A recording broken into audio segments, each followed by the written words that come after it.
Lori, are you ready to begin? I am. If you think we are ready, I am ready. Okay. All right. Hello, everybody, and welcome to Providing Effective Resident Services, Strategies for Success. This is our third webinar this year. We're really excited. My name is Lori Trainer, and my paying job is I'm the Vice President of Public Relations for Southern Affordable Services out of sunny Florida.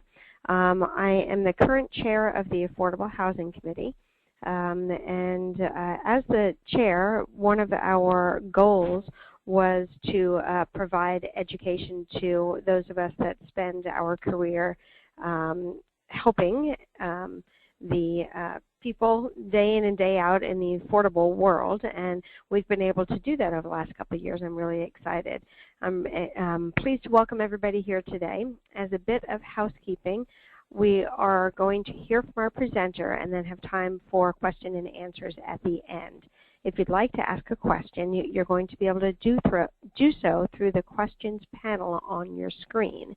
And then we're going to address those questions after the presentation. So as we go along, you can type your questions into that questions panel, and then we'll address them at the end of it.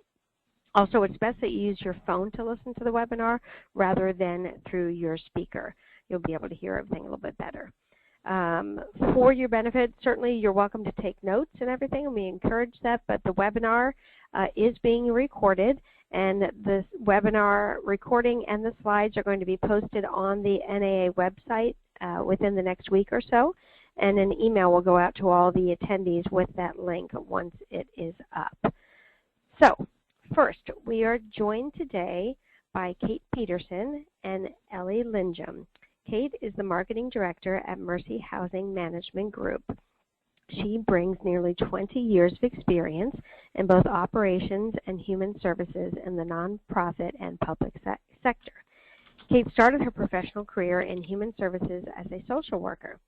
She joined Mercy Housing in 2006 and oversees the national marketing and leasing efforts for Mercy's 300 affordable communities in 19 states. Holy cow. Her team is responsible for opening new communities throughout the country while working in partnership with resident services to provide service-enriched housing for families, seniors, and people with special needs. Kate is also a member of NAA's Affordable Housing Committee, and I appreciate that. Thank you, Kate. Ellie is a licensed social worker in Indianapolis, Indiana, and has been with the Gene B. Glick Company for 3 years. Ellie started out as a service coordinator in southern Indiana and currently is the service coordinator manager for the company. She manages 16 of the 32 service coordinators at some of Glick's subsidized properties that are designated for the elderly or disabled. Ellie's service coordinators are funded through HUD grants, so she ensures her 16 programs are meeting the needs of the residents while simultaneously upholding contractual obligations with HUD and the grant programs. Prior to coming to the Gene B. Glick Company, Ellie was a social worker for Home Health Care Company and was largely responsible for setting up supportive services in the homes of patients of the Home Health Care Company. Her interest in housing began during her graduate studies when she had the opportunity to lead a successful grassroots effort statewide in Indiana to secure a dedicated revenue source for the Indiana Housing Trust Fund. Wow, that's amazing. And now we are going to turn it over to our experts, Kate and Ellie.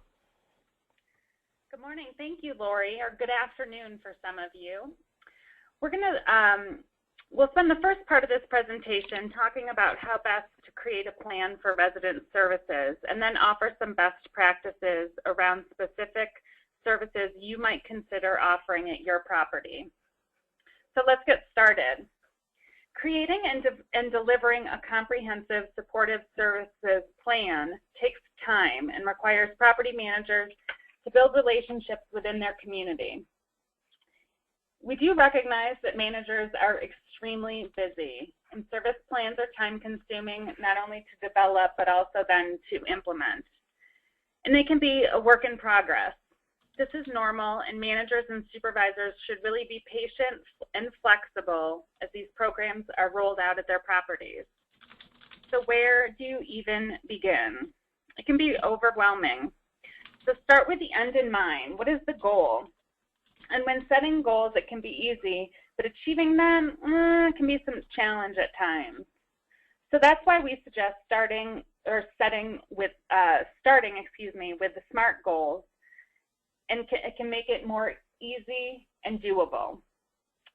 So let's first begin by being specific. Meet the residents where they are. Have well-defined and focused goals. Have them be measurable. Track your success. Numbers are really the essential piece of the plan.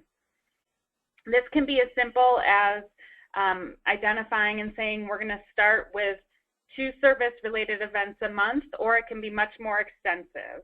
For example, at Mercy Housing, we have measurable goals around how many residents we provide services to on a monthly basis. Your goals, they should be attainable. Be careful on how much you commit and manage your expectations.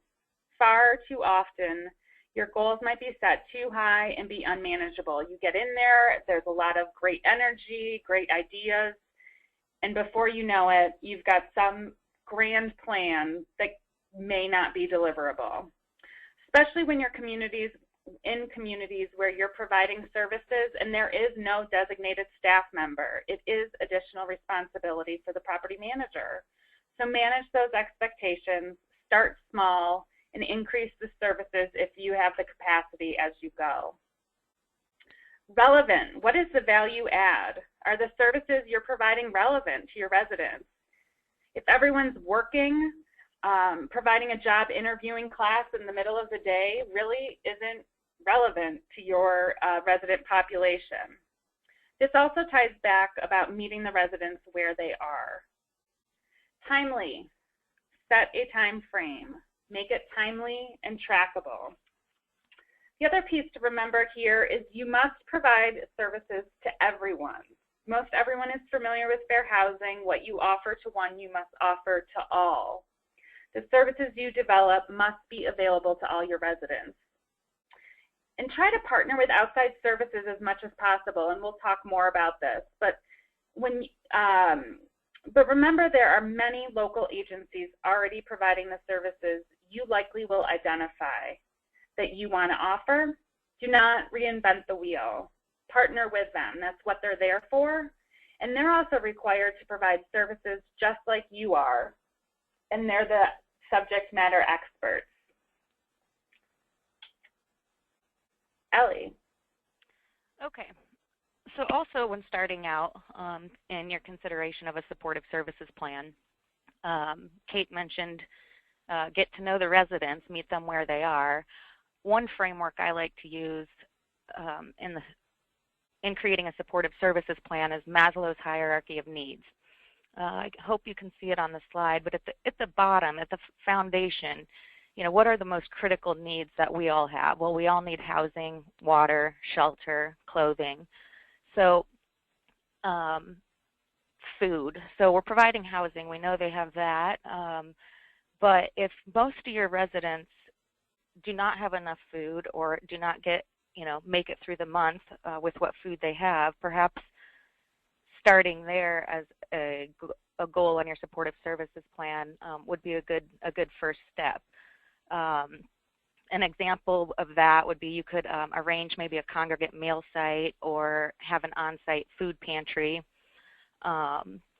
If you do have food security at your property, then you can kind of move up the ladder. Well, then do your residents have any concerns there about safety and security? If that's so, maybe you could build your supportive services plan to include bringing maybe local law enforcement on site to help you and your residents develop a good, you know, neighborhood watch program, or sometimes they're called block clubs.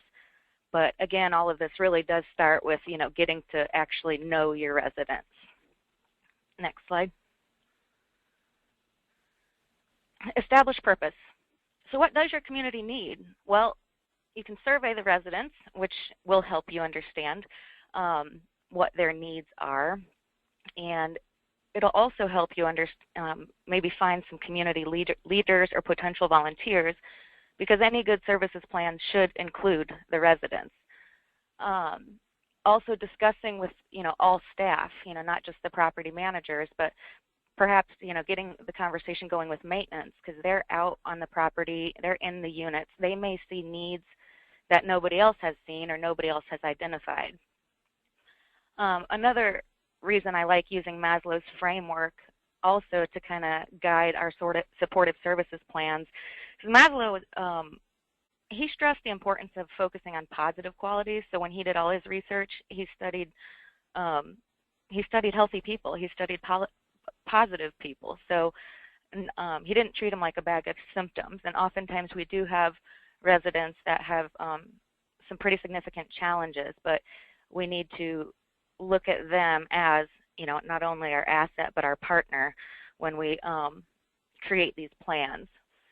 And so then identifying quick wins, if you start asking your residents what they're good at, you'll start hearing themes. So for example, many of your residents may be good at cooking. Well, if that's the case, help them start a cooking club, or help them host a chili cook-off or some other event to strengthen the sense of community and start developing your key resident leaders. Next slide. Okay, so assessment. A brief assessment, a brief survey you could do is as simple as this. You got 3 questions there that you could ask your residents or your staff. What are the 3 greatest needs or challenges that your residents face? What are the 3 greatest resources that you have in your area? And do you know of any special talents or traits that many of your residents have? Keep in mind, basic principle of supportive services is that all people are valuable and capable of being valuable residents and valuable community members. Supportive services in housing is becoming, it is pretty much an industry standard now. We're going to see more and more of it. But there are some, long-standing principles of, supportive services in housing, and that one of them is, valuing the residents. Also, in order to provide effective supportive services, residents, owners, property managers, service providers, everybody's going to have to work as a team in developing your initiative. And so, like Kate said, capitalize on the agencies that are already in your town and just get to know them and build partnerships with them, because that's where the plan's going to have to start, is through them. Next slide. Okay, identify strengths and weaknesses. So these are actually some responses we got from some of our sites that we recently surveyed. So just to give you an idea of what you might see. So transportation is going to be a big one. At a lot of our properties, there's a lack of transportation, and that actually is one of the hardest areas to assist. There's usually very limited transportation. Even in towns where we have complexes that are on a bus line, sometimes that's still not sufficient. So I think if transportation is an issue, that that might be one of the bigger challenges in solving for that. But let's see, lack of education, mobility problems, memory impairment. There's a lot of programming out there that agencies provide that can address some of those other weaknesses. And once you've identified your community strengths and needs, then it's helpful to put them into context, which is the next slide. So when I say put it into context, this is, again, a real property of ours, and we know the demographics of our property. So these are just the demographics of the property. But then once we have this data, we like to see how our property and our residents are comparing to the residents in the rest of the zip code. And if you go to the next slide, here's where we get to see the larger community profile. And American Fact Finder at uscensus.gov is where you can pull a lot of this information. If any of you are in central Indiana, there's also a really good website called SAVI, SAVI.org. Again, that's only Central Indiana, but if you are here, that has a lot of data you could use as well. So at this site, we identified transportation was the biggest need, so we're still working on solving for that. We're working with local churches who are volunteering their van, a couple days a week to some of our properties to get the residents, out in the community. Frequently, they only leave to go to doctor's appointments. So we're taking them on outings and just improving their, socialization options. So basic needs support and youth programming. Well, okay, so actually let's go to the next slide. So when we identified those three needs, those top three, then we start to prioritize our goals. And this is kind of how we model it and how we think this through. So the youth at this property were actually following the maintenance staff around. They were loitering, they were getting in trouble, and it was becoming, interfering with property management. So priority goal number one was youth development, offer at least 2 youth programs per week on site. So you can see here, just once you have the priority goals, then you can start to make some priority action steps. Who else could we reach out to, in order to achieve youth programming? And a lot of this is, again, if you do not have supportive services staff, like a lot of you I don't think do, it is going to have to start with property manager or assistant or associate property managers at the outset. But hopefully as you get into this and you've developed key resident, volunteers or leaders, then they can start becoming involved in helping you implement your supportive services plan. They can reach out to agencies as well, once you've got them on board and trained and excited about improving, the quality of life at your community. Also, the importance of this, we like to, put it on paper like this, again, because once we've written down and assigned a person to do the task, then it helps us not only track the progress, but also, there's a level of accountability there. All right, next slide. And so then we break that down even further. So once we've, contacted our agencies, we've made the connection, built the relationships,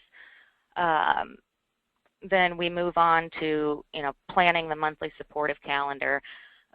Again, this is pretty much so we can track progress, and it also helps in evaluation. We can indicate, what worked, what didn't, how many turned out for the event, just so that future programming can be tailored to be more relevant to our resident population. Next slide. All right, so I've talked a lot about engaging residents. How do we do that? Well, it can be a challenge, and it likely will be at first. Some sites, this may actually be a whole culture shift, moving from just housing to providing supportive services, and it may take time not only for, staff and management to really get it and buy into it, but sometimes the residents, it may take them a while as well. So you may have to empower them. We do so through, resident rights and responsibilities. We have meetings with them. We have monthly meetings our property managers and staff do with the residents just to hear their concerns. After those meetings minutes are typed up and distributed in a newsletter to all residents, who then, those that didn't attend start to learn that their neighbors' ideas are being heard by property management, and then, we update the residents on, what we did to address their concerns. And once they start to build that trust, and in you guys or your companies, they will become really good community leaders for you. Some of them will. Sometimes you have to incentivize them. So we've had to figure out what works at some properties. Sometimes it's food that works. Sometimes, you know, it's drawing for a prize or a gift card. If you can reduce rent based on their volunteerism on the property, I don't, you know, if you have that power, that, you know, that might be a good option. But at the outset, you may have to incentivize your residents to get involved. One of our sites developed a core group of about 6 volunteers, and they're really proud of their group, and they made a name for themselves. I forget what it is, but they wanted T-shirts to be made, and so we got them T-shirts with, you know, their group's name, their volunteer group's name, and the company logo. And the return on the investment of having a few shirts made is evident and palpable once you go on that site. You know, more and more residents are becoming involved in the programming, and more folks are asking to volunteer. And then it's actually the volunteer team that decides when somebody is serious enough to earn the shirt. So you can get creative, and those are just some of the ways that we have gotten our folks involved. And then, like the T-shirt story, once you have your key resident leaders, it's really them who are going to engage others and bring others on board. I mean, staff can still try, but usually the resident-to-resident engagement is what we found to be the strongest. All right, so I'm going to pass it back to Kate, and she'll discuss some service ideas. Great, thank you. So as we talked about Ellie talked about the hierarchy of needs and housing stability, health and wellness, financial stability, and a sense of community. I like to think in those broad terms when you really drill down to what you should implement and how to make it happen. So in thinking that way, there's some services that may be universal to all resident populations. So no matter if you're at a family property or senior property. So rental assistance is one of those. Residents may be unable to pay the rent or even come up with a deposit. So this is something hopefully that property managers are already aware of services in the community that provide this assistance. But religious groups, religious organizations, service providers oftentimes do provide one-time assistance for residents. So be familiar with the organizations in your community that do provide those services, so when the time comes, you can refer your residents to them. Food, another big one. You could start an on-site food pantry, or you could develop a partnership with a local nearby grocer. We recently opened a community next to a Whole Foods, and they have a policy at Whole Foods to discard a lot of their prepared foods really quite often, daily as a matter of fact, and even baked goods. So we've developed a partnership with them. We receive perfectly good items that can be consumed, and we use them at after-school programs or evening events at our property. Even as easy, it could be even something less structured, and we have just put it out in the community room for those to take to their homes for dinner. Referrals. Now this is pretty broad and pretty consistent theme through most of our presentation, but many, many services that you may identify to offer, an organization is doing it and specializing in it. So partner with them, I said that earlier, provide referrals to them, have them come in and speak, better yet, at a resident meeting, or set up a table in your clubhouse for folks to just have one-on-one access to those groups. Another one is voter registration. This is an easy win. And with the presidential election coming up in 2016, great opportunity. Work with a local nonpartisan civic group or a community organization. Many times they have services and resources easy to implement. So you just learn your local, state, and national rules. Again, these organizations can help you. How you identify volunteers and get register voters in your, or how to get folks registered. Let me clarify. And do a voter registration in your community center. Health fair is another one. You can make this as little or as big as you like. We oftentimes partner, do a local blood drive, have a visiting nurse come and do blood pressure tests, Or you could make it a little larger and have a fire department come, do a safety presentation, or let the kids just explore the fire truck. You can take it even a step further, rent a bouncy castle, turn it into a full-on community event. It may even turn into an opportunity to get future residents to lease at your property. Again, make it as little or as small or as large as you like. Farmers market. This is another service that you can provide that can also be a community builder and maybe leasing opportunity. Host it in a parking lot. If you live in a city where there's already a great farmers market, perhaps offer a shuttle to take residents to the market. One of the things that we have really started to do consistently at most of our communities is have a community garden. And the office staff has nominal work in this. They coordinate who has what portion of the garden. Residents who are interested contact the property manager. They assign them a plot. And the residents really organize and work together to run it. Great community amenity.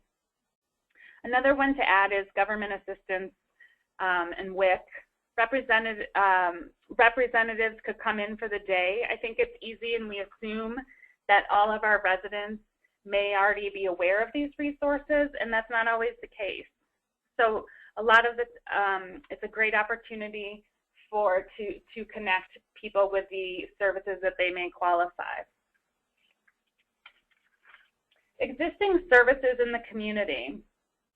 The following agencies and organizations should have an outreach employee in your area. And building a relationship with the outreach coordinator with these agencies could offer substantial programming at your property with minimal relationship building. So not a lot of work. So we've listed them here. The Agency on Aging, specifically their Aging and Disability Resource Center, serves as a single point of entry into the long-term supports and services system for older adults, sometimes referred to as one-stop shops or no wrong door systems. Great resource in most every community. Community action programs, they're intended to promote self-sufficiency, and they depend heavily on volunteer work, especially from the low-income community.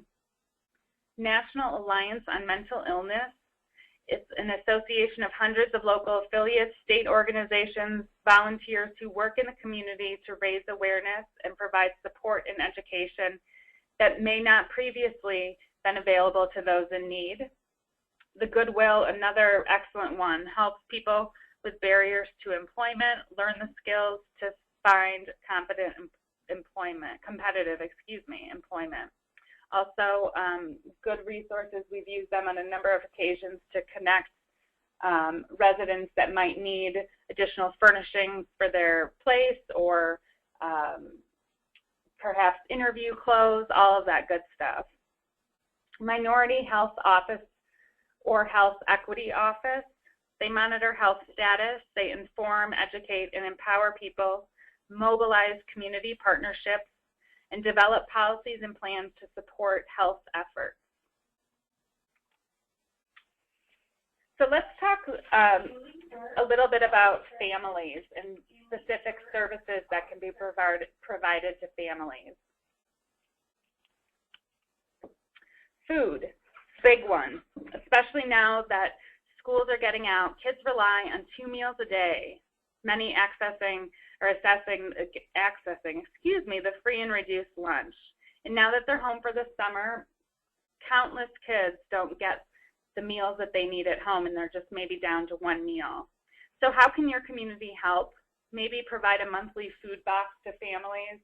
Again, a food bank is also a great resource and opportunity. Rental assistance. I touched on this earlier. This is a lot of eviction prevention, how to keep the family in stable housing. Can you help with financial stability and budgeting maybe? Provide a financial stability class? Maybe a couple people from your corporate office in the accounting department, sometimes not even in the accounting department, looking for volunteer opportunities. They could come in and do a 1-hour monthly class. Lease education is another area that you could focus on. We've even done hosting lease education bingo or having a good renter program. We've also started expanding house rules to welcome home booklets with a lot more than just the list of do's and don'ts at your community. Have made it a lot richer booklet with more information. Consumer credit counseling, financial literacy. U.S. Bank has a wonderful financial literacy curriculum. Safety first. What about bike helmet safety, car seat safety? The fire department can come to your property, help check the car seats are put in place correctly, and talk about bike helmet safety. Dental screening is another one. Schools do the hearing screening, but what about dental screening? Have that out at your property. Out of school time. This is not just in the summer and summer programs, but also homework clubs. You know, you can offer something, a place for kids to go 2 days a week. Doesn't have to be every day. It doesn't have to be for 4 hours every day. It could just, you know, be 1 or 2 days a week. A place for kids to complete their homework in a quiet, safe environment, supervised. ESL class is another one, and job training for youth. Again, great resources in your community that are already doing this. Just get them connected or into your community. Youth programming. The tutoring I talked a little bit about. Educational support is huge and can be conducted by your site staff or managers or assistant managers, also volunteers. So you could do the homework support, and again, the structured environment is essential. Boys and Girls Club, they provide youth development programs, training and services, both for young children through teens. They do child safety is their primary focus. And they do have a 24-hour hotline and great resources. Police department, again, police and fire are huge ones. They have a lot of programs already in place. They're there to support our residents and people living in the community, so tap into that as an outlet. And youth programming at local elementary schools. Find out what they offer. Some neighborhood schools have school library open 1 night a week through the summer so kids can check out books. Recreation centers is another avenue or option. Many hold summer camps. I know here in the city of Denver, for example, they have a sliding scale for tuition. They want it to be accessible for all. So check out what your local neighborhoods offer and have those resources available for your residents. Seniors, Ellie's going to take this one. All right. You can go to the next slide. Similar to families and children, I mean, the needs of the elderly are pretty expansive. You know, with elderly properties, we tend to provide programming that's based around health and wellness. We do Vial of Life, or some towns are calling it File of Life, but upon move-in at some of our properties, we issue them, we have a File of Life where they can fill out all their pertinent information, their contact list, their emergency contact list, their medications, etc. And then that's in a little envelope that's a magnet, and it says File of Life, so that if they had to be taken by ambulance, the paramedics would not have to waste time looking around the house for the medications or anything like that. They would just simply take that chart. So we suggest to our residents that you fill that out in pencil because medications change a lot. End of life planning and 5 wishes. There are, you know, plenty of agencies that can come out and talk to your residents about end of life planning. And while it may not be a pleasant topic, when I've worked with the elderly, they actually really appreciate it because they want to get as much squared away so their children don't have to deal with it. A lot of my elderly folks don't want to, burden their children. So you might be able to find someone to do programming on that. Also, you can work with some legal aid committees or, pro bono attorneys. They are usually really willing to come out, do a clinic for a day on site where they can help people fill out, power of attorney forms or a will, and they'll, do that at no cost or low cost, to folks on our subsidized properties. Kate had hit the blood pressure check. That's something we do at most of our sites. Flu shots, so it's just convenient to bring that on site for the residents. You can arrange that through some home health care companies, or local pharmacies are usually willing to do so.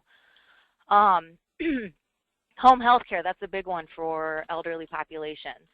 A lot of home health care companies have pretty large budgets, and they can come to your property. They'll usually bring, some sort of gift or food, or, they make it fun, but they'll, their physical therapists can do gait assessments and watch our residents walk to see who might be, at risk of falls.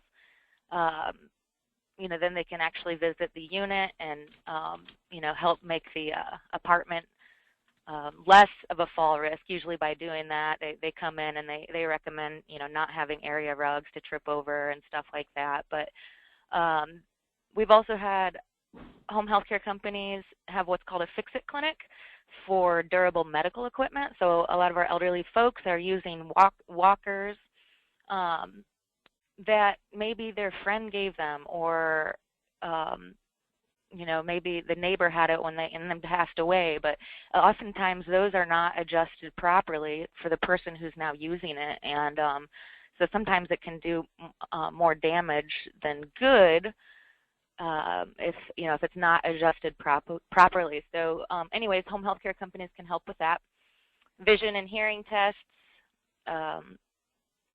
cooking demonstration classes, a lot of extension departments, like through a university. If you have an extension department, a nearby university with an extension office, like we have Purdue Extension, and they service a lot of Indiana, not just Lafayette where they're located, but they've got cooking demonstration classes, and our elderly residents really enjoy that. They get to try new foods, and they can help educate, about diet-specific meals. If so somebody's on a cholesterol diet or diabetic diet, they can help the residents understand different meals and how to cook them. Health-related education. So this is something we're always doing. Just on-site speakers. Again, it's your site. You're going to have to figure out what time of day works. Morning, evening, etc. If you have multiple buildings at one site, and you've got elderly folks, mobility issues may prevent them from going to another building for a program. So we always encourage anybody that's, we've brought in to present, if they can, to make it to all, 3 buildings or 4 buildings or whatever, because we've noticed, our residents can't really even travel from building to building. Walking groups and yoga classes, we have incentivized our residents in many ways. Our corporate office actually hosted an incentive program for walking, and they gave the property that walked the most a Wii, so that the residents could do the Wii exercise in the community room. Another way we've incentivized residents to get out and keep moving is we'll get them pedometers, we have them track their mileage, we have a map up on our wall, and they'll pick the destination. Like I think their first one was Dallas, and then once we've accrued enough miles as a group to get from Indiana to Dallas, then we had a Texas-themed party for them. And then, they wanted to go to Vegas, and a Vegas-themed party. So, that's just one site, but it was something that actually worked. And now many of our sites are kind of using that same program. Have the State Health Insurance Assistance Program called SHIP come out, to speak and educate your residents about Medicare. or Extra Help. If Extra Help is a program run by the Social Security Administration, and it helps keep prescriptions affordable, and if they have premiums on, their prescription Part D through Medicare, they may no longer have to pay those premiums. So if you ever hear your residents talking about not being able to pay for their prescriptions, or if you hear them talk about what they call and know as the donut hole, then you can refer them to Extra Help yourself, and just, there's a brief online application, or you can just pull the phone number for Extra Help off the web, and they can apply over the phone with somebody. So anyway, those are just some suggestions of programming that might benefit your elderly residents. Next slide. Services for seniors. So again, much like for families, food is also an issue, and even with food stamps, a lot of people don't make it, to the end of the month with having enough food.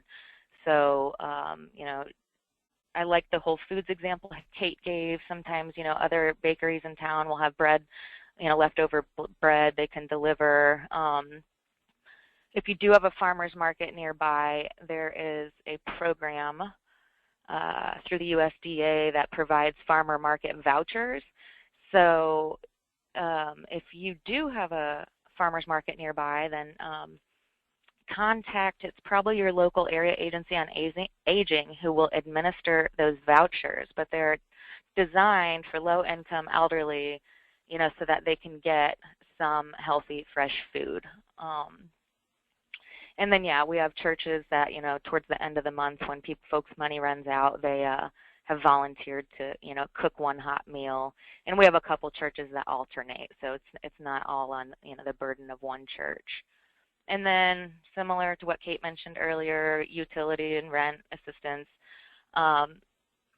If you're not familiar with energy assistance programs, that would be through your community action agency, and you can refer your residents there to save money on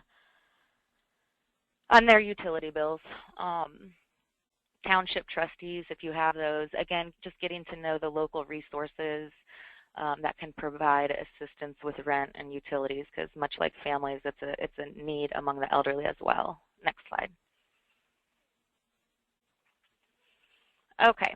Another thing to build inclusion and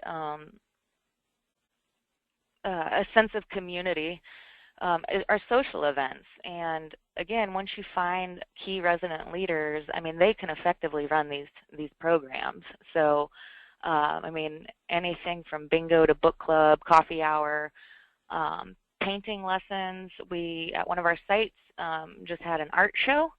And so that was really exciting for the residents. They got to have it on display. Music. The elderly love having music, so anytime you can get music out to your elderly sites, it's going to be a very popular event. And then you could pair that with maybe some health education or, something else. But they love music. Knitting clubs. We have a couple crochet clubs where the elderly knit blankets to deliver to the local hospital or hospice. So they love giving back and benefiting the community. Even though they may be low income, they do want to help. Summer patio contest. That's just a way to get people excited and take ownership and pride in their community. Like I mentioned earlier, cooking club and field trips. If you can or have the luxury of having any sort of transportation that can serve your residents, because like I said, we have found this to be one of our toughest challenges consistently. We're in 10 different states, and it's a problem in all the states we are in. So, all right. Next slide.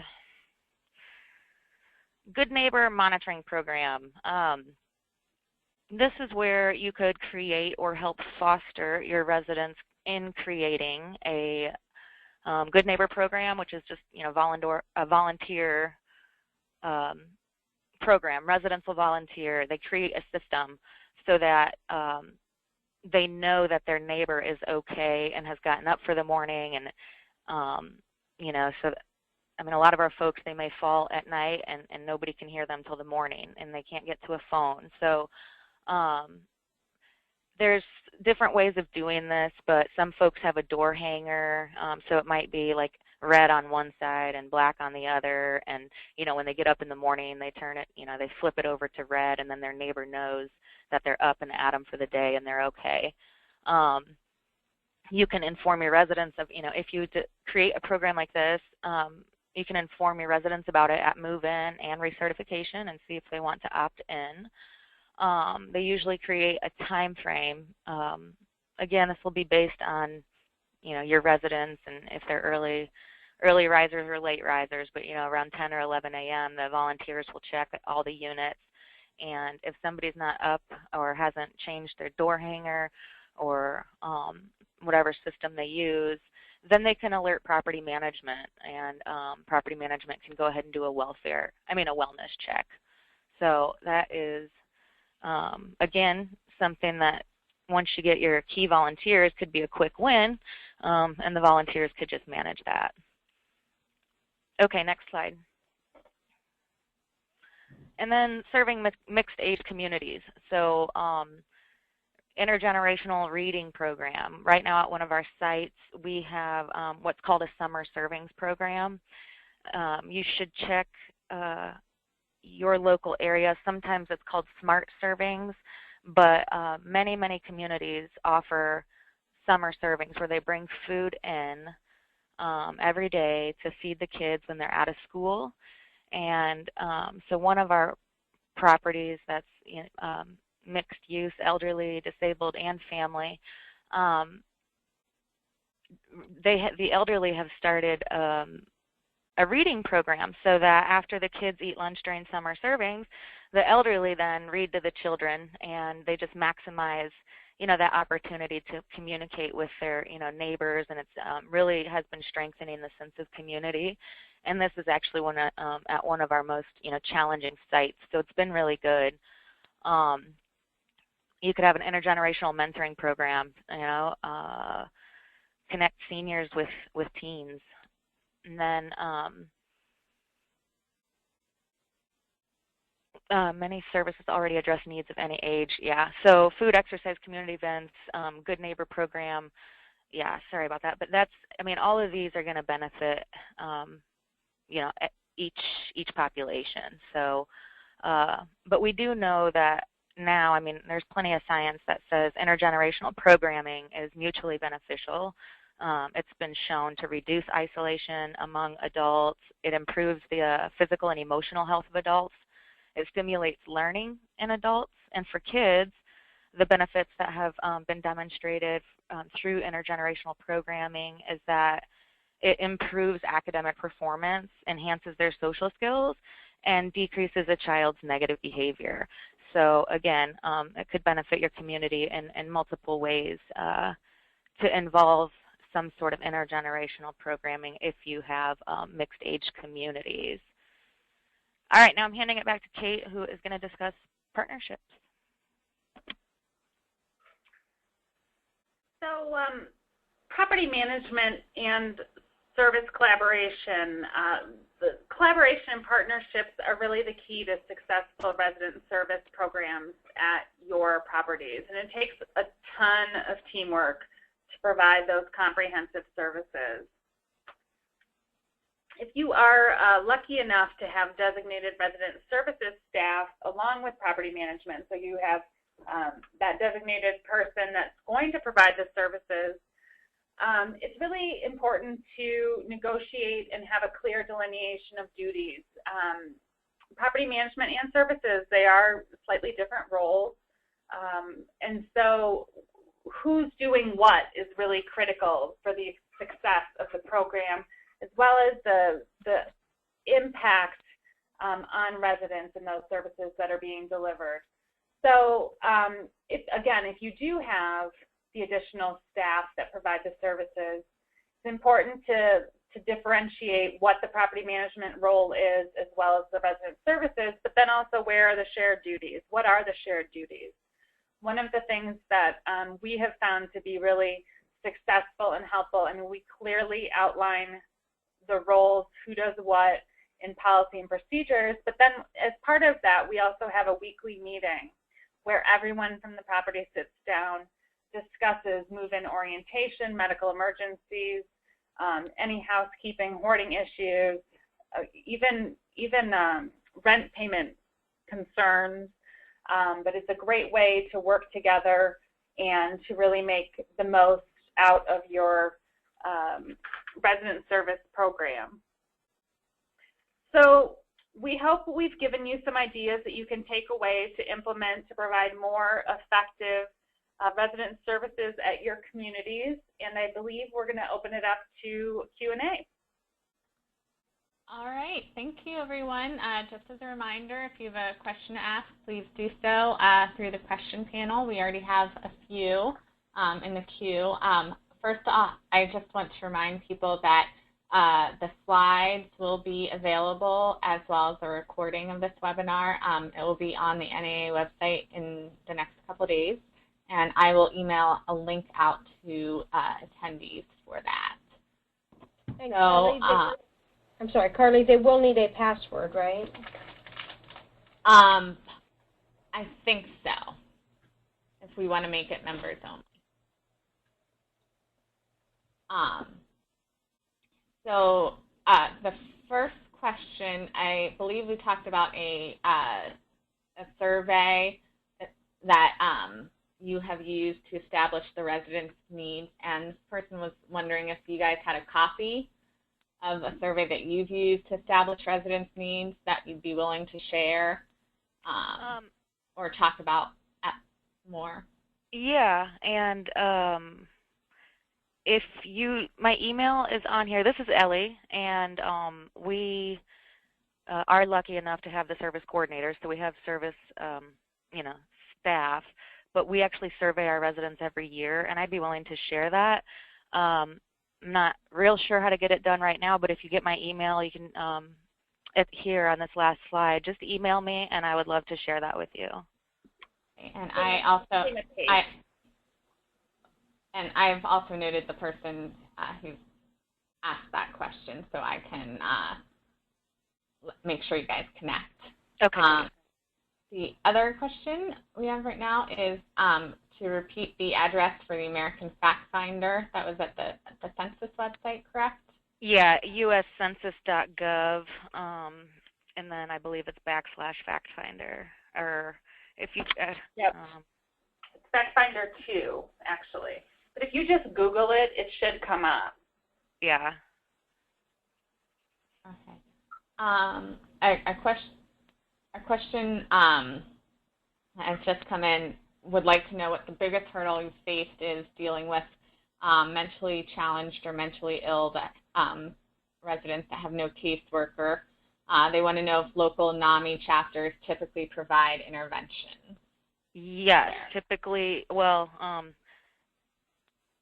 as far as intervention, I mean, they specialize in education, but they also specialize in, knowing how to address and maybe work with that resident to help get them into services. The thing with that and confidentiality, though, is unless you have a release from the resident, to call NAMI, I mean, what you could do is host a general program about mental illness. Again, the particular residents you may want to be there may not come. So again, how to hit that person without getting, if they don't show up, then you can't really give the name out to NAMI. So unless you have your resident sign a consent to release. But yes, I think NAMI would be a great person if this resident is known to have refused services. NAMI would be a good resource to come out and again help or assist the individual with the mental illness. There's one attendee who wants to know that the slide that was shown about keeping track of monthly events, is there a possible way we can print that out to use? Like, is there a template that you guys have used? I guess they can just print out the PowerPoint, but Well, again, if you email me, I'm willing to share that. I mean, it's not proprietary, so it's pretty much what was on the screen. But if you don't want to print it out or you want it in the Excel form, I'm happy to email you that. Okay. Hey, Carly, Again, sorry. Oh, I was just to say that's Ellie. So email Ellie Lindrum or elindrum@glitco.com. Okay. Lori? Carly, it's Kate. Yes. The census address is factfinder.census.gov. It's factfinder.census.gov. Thanks, Kate. Sure.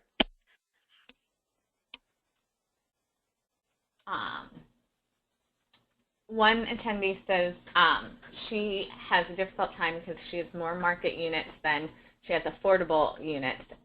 Do you know how she addresses those issues? I mean, again, so here's within our company, we do have a conventional portfolio as well, but we kind of treat it the same way, where we just have the property managers try to be knowledgeable about the services in the area. And actually, at one of our sites, this was kind of a surprise to me. One of our coordinators stated that it's usually the fair market renters that don't have enough money, because a lot of folks, just get by. So they may actually have more needs than you would think. So my recommendation would be just follow the same plan. Your needs of your residents at market rate may be a bit different, but I would survey them and I would start there. Thank you. One attendee says, arranging transportation for residents in terms of sending their seniors on trips have been one of their greatest challenges. Mm-hmm. How would you suggest she go about seeking transportation, as her property feels as though it's a liability if they were to sponsor a trip that requires transportation, like a fishing trip or a trip to the casino? Yeah, absolutely. I mean, the companies we've worked with, we have a contract, or we have MOUs that go through the legal departments, to reduce liability. But, like I had mentioned, transportation is the most difficult thing.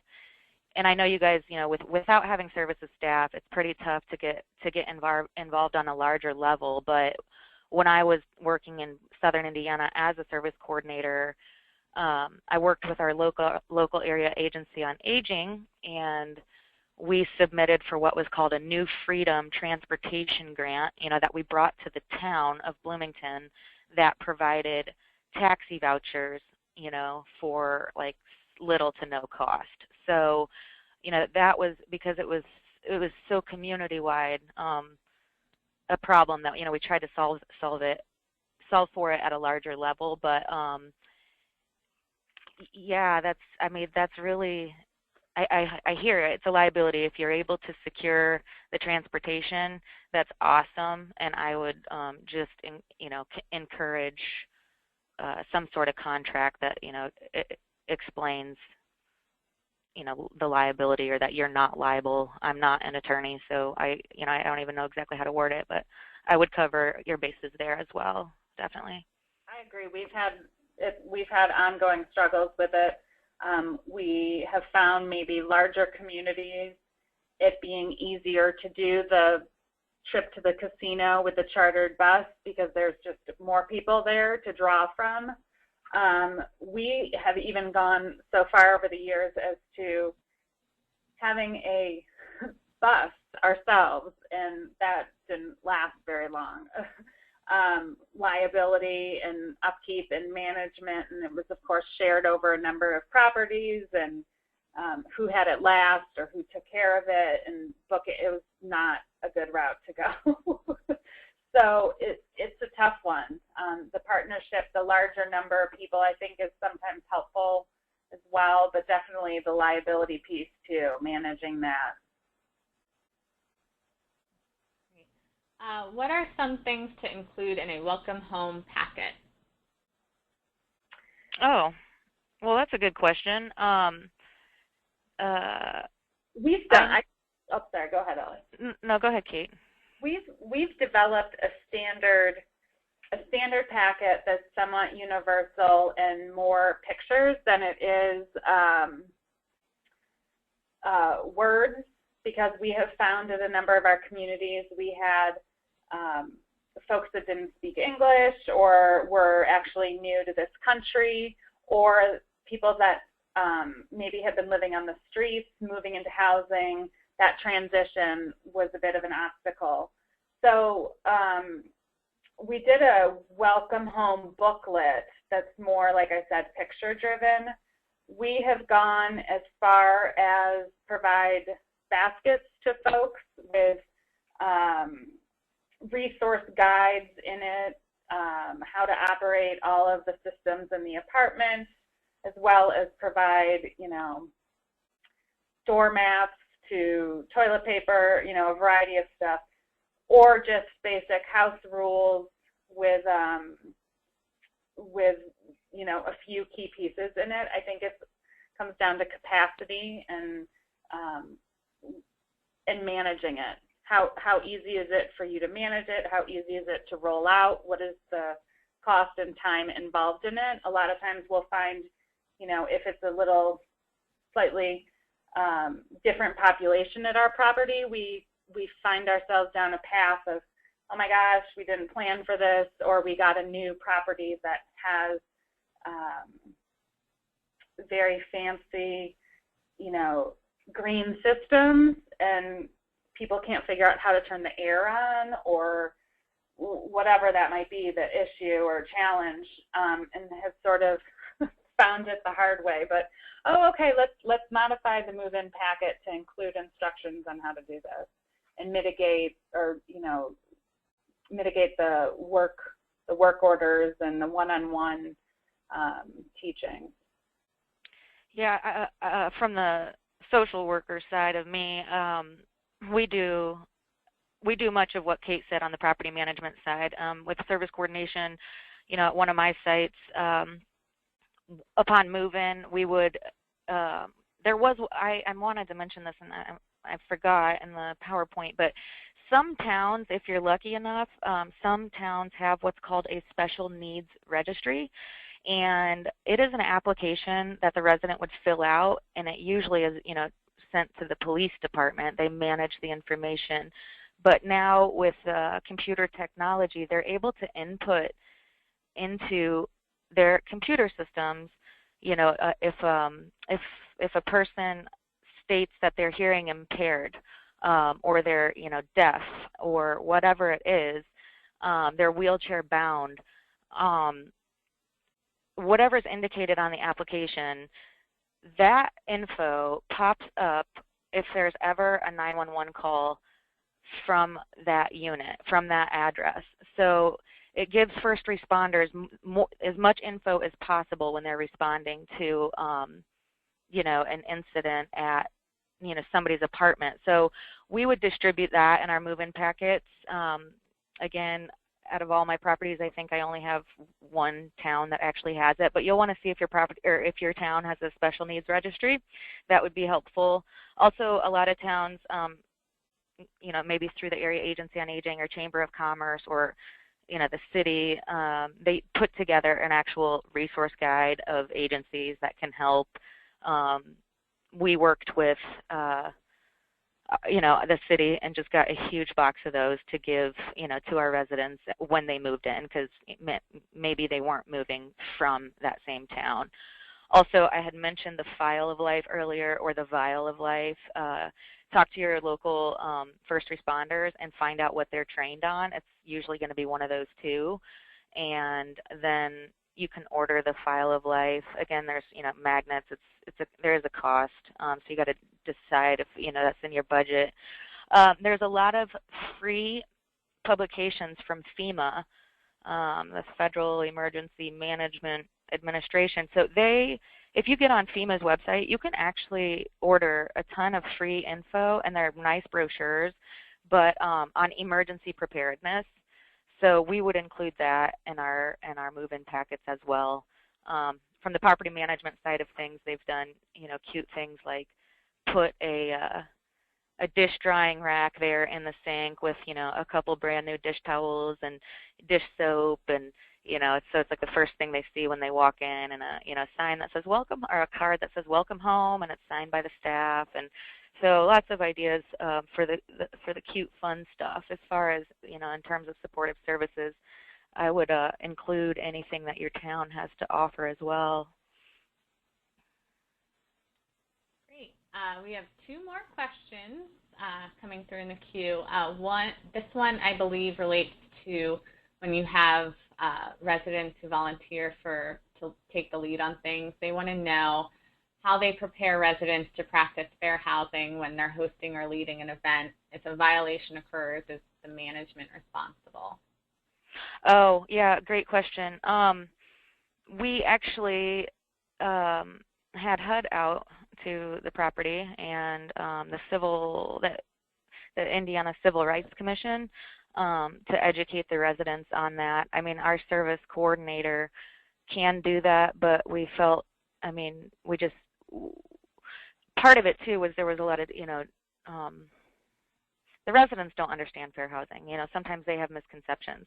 So those meetings, you know, were planned out. There were, you know, it was a several-step process, and of educating them about fair housing, and really seeing who, you know, they have to, you know, really finding who the key leaders are and,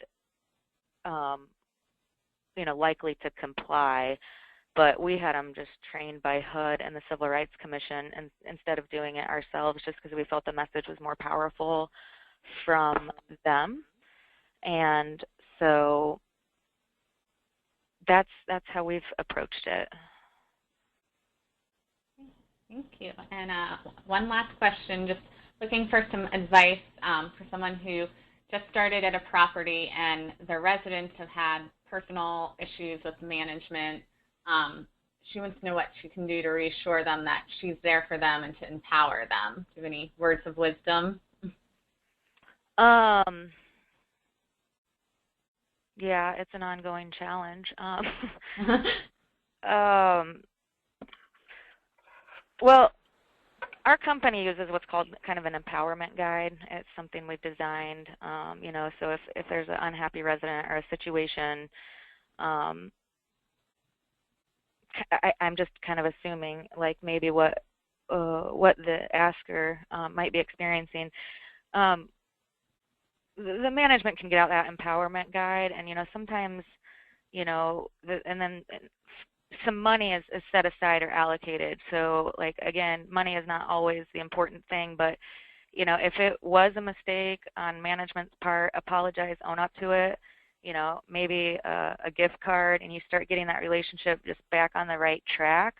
But a lot of times it's just listening. I know property staff is so busy, and you know, we can shuffle people out of the office, and I mean, I've been guilty of it. So, you know, if we really just stop and give them time and listen and follow up, you know, I think if you just work on building that relationship and take the time to do it, you know, it can be rectified. I agree with Ellie. Listen and follow up, and just prove yourself. And I think the balance of listening, but also sort of squashing it a little bit of, well, I'm the new manager here, and I understand some things might have not happened that people liked in the past, but give me a chance, and you know, we're committed to you, all residents, and, you know, because it's easy for them to hold on to that for a while.